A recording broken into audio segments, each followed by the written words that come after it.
بسم اللہ الرحمن الرحیم الحمدللہ وحدہ والصلاة والسلام علی من لا نبی بعدہ اما بعد فاعوذ باللہ من الشیطان الرجیم بسم اللہ الرحمن الرحیم انما یرید اللہ لیذہب عنکم الرجس اہل البیت ویطہرکم تطہیرا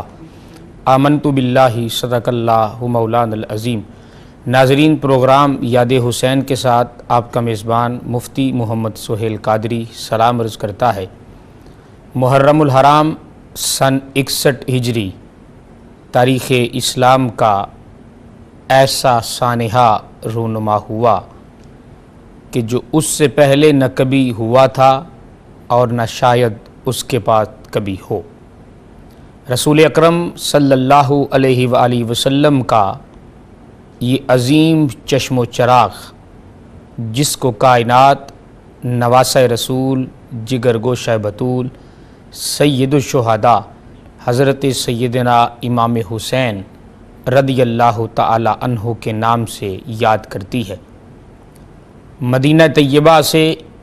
آقا کریم علیہ السلام کے روضہ اقدس سے حاضری کے بعد جب یہ شہزادہ واپس سرزمین مکہ کی طرف آتا ہے، اور اس وقت جو مکہ کے حالات و واقعات اور جو مکہ کے بارے میں رپورٹس تھیں کہ شاید دوران حج نواسہ رسول سیدنا امام حسین رضی اللہ تعالی عنہ کے ساتھ کچھ لوگ ایسا ناروا سلوک رکھیں کہ جس کی وجہ سے شاید حج کی حرمت اور اس کی عزت پہ کوئی حرف آئے، تو اس لیے نواسہ رسول سیدنا امام حسین رضی اللہ تعالی عنہ نے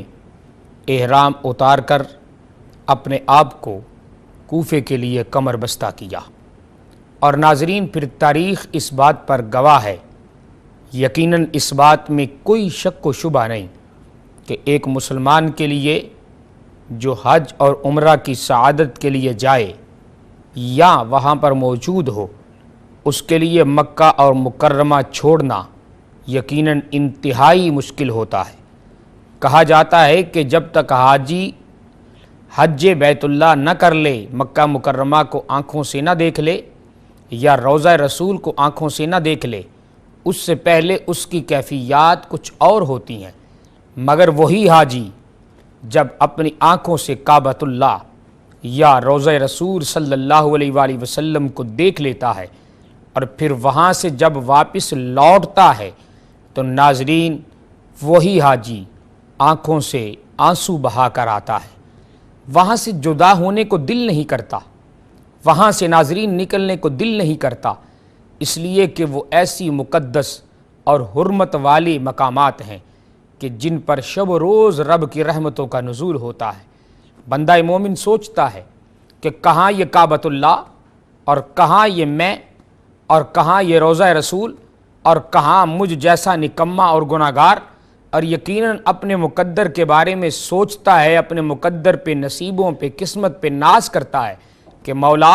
تو کتنا کریم ہے کہ مجھ جیسے گناہگار کو تو نے اپنے گھر کی زیارت کی توفیق بخشی۔ اور ناظرین، یہ کیا ہوتا ہے؟ یہ حال ہے اس شخص کا کہ جو حج اور یا عمرے کی سعادت کے لیے جاتا ہے، اس کی کیفیات ان زیارتوں سے پہلے کچھ اور ہوتی ہیں اور زیارتوں کے بعد کچھ اور ہوتی ہیں، اس کی کیفیات بدل جاتی ہیں۔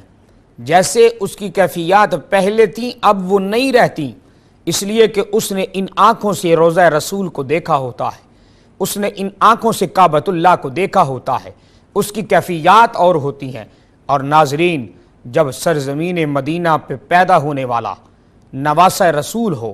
جگر گوشہ بطول ہو، جس کی زندگی کا ایک ایک لمحہ سرزمین مدینہ پہ گزرا ہو، اور جو مدینہ میں ایک بہت بڑا عزت، عظمت، رفعت اور شان والی شخصیت کہلوائے، ناظرین جب ایسا شخص کہ جس کا رسول اکرم صلی اللہ علیہ وآلہ وسلم سے انتہائی درجے کا قرب ہو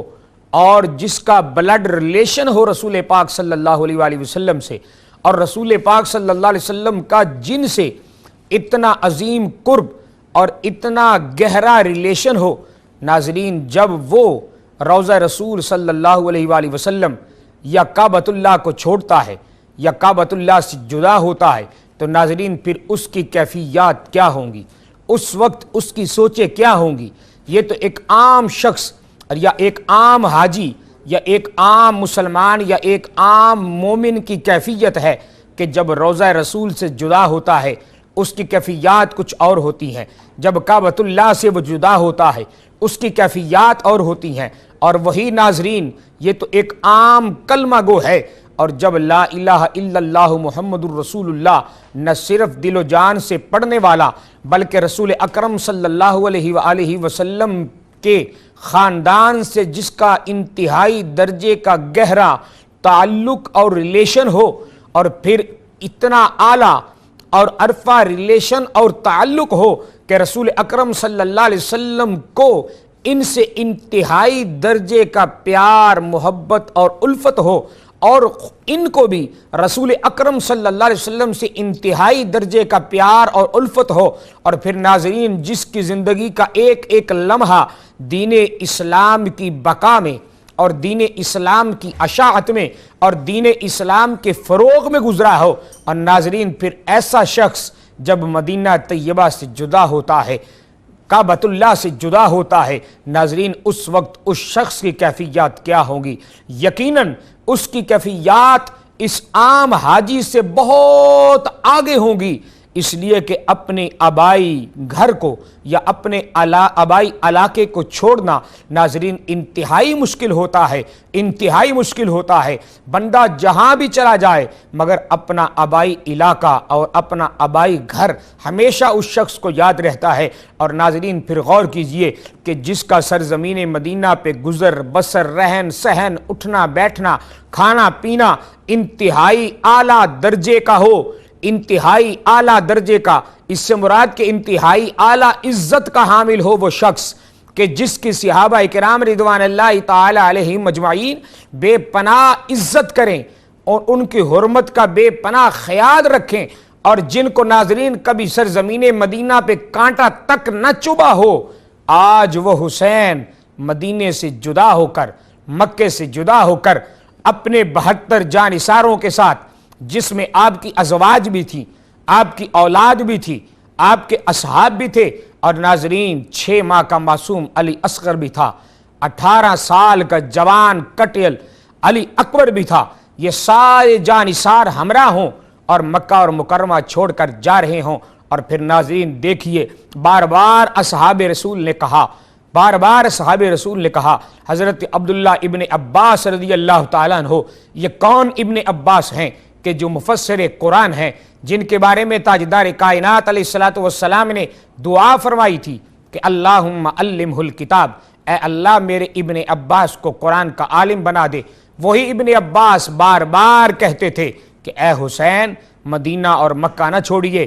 جن کے خطوط کی بنا پر اور جن کے خطوط کی بنیاد پر آپ مکہ مکرمہ چھوڑ کر جا رہے ہیں کوفے کی طرف، ہمیں ان پہ یقین نہیں، ان کے خطوط کا کوئی اعتبار نہیں، ان کی زبانوں کا کوئی اعتبار نہیں، مگر حضرت امام حسین رضی اللہ تعالیٰ عنہ کا ناظرین یہی جواب ہوتا، پھر میں کیا کروں؟ انہوں نے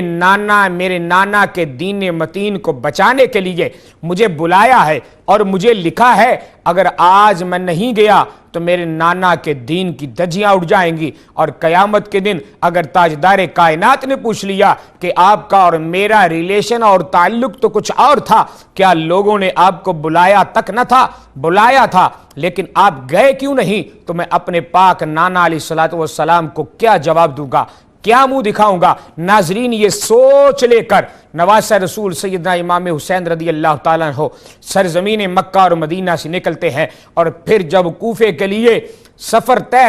کرتے کرتے ایک مقام ناظرین ایک ایسا بھی آتا ہے جہاں فرزوق عرب کا بڑا مشہور شاعر گزرا ہے، اس سے ملاقات ہوتی ہے جو کوفے سے واپس آیا تھا، سیدنا امام حسین رضی اللہ تعالیٰ عنہ کو دیکھا، بے پناہ عزت سے بے پناہ احترام سے اپنے آپ کو جھکا کر اس نے سلام عرض کیا، اور سلام کرنے کے بعد حال احوال پوچھا، اور حال احوال پوچھنے کے بعد آپ کی بارگاہ میں عرض کرتا ہے کہ اے شہزادہ رسول، اے پیکر صدق و وفا، اے نواسہ رسول، کدھر کو جانے کا ارادہ ہے میرے اور آپ کے امام علی مقام سیدنا امام حسین رضی اللہ تعالیٰ عنہ اس کے سارے حالات و واقعات بتاتے ہیں، اور آپ پوچھتے ہیں کہ بتاؤ کوفے والوں کے حالات کیا ہیں، تو سیدنا امام حسین رضی اللہ تعالیٰ عنہ کے پوچھنے پر ناظرین وہی مشہور شاعر کہتا ہے کہ حضرت زبانیں تو ان کی آپ کے ساتھ ہیں مگر تلواریں ان کی کسی اور کے ساتھ ہیں۔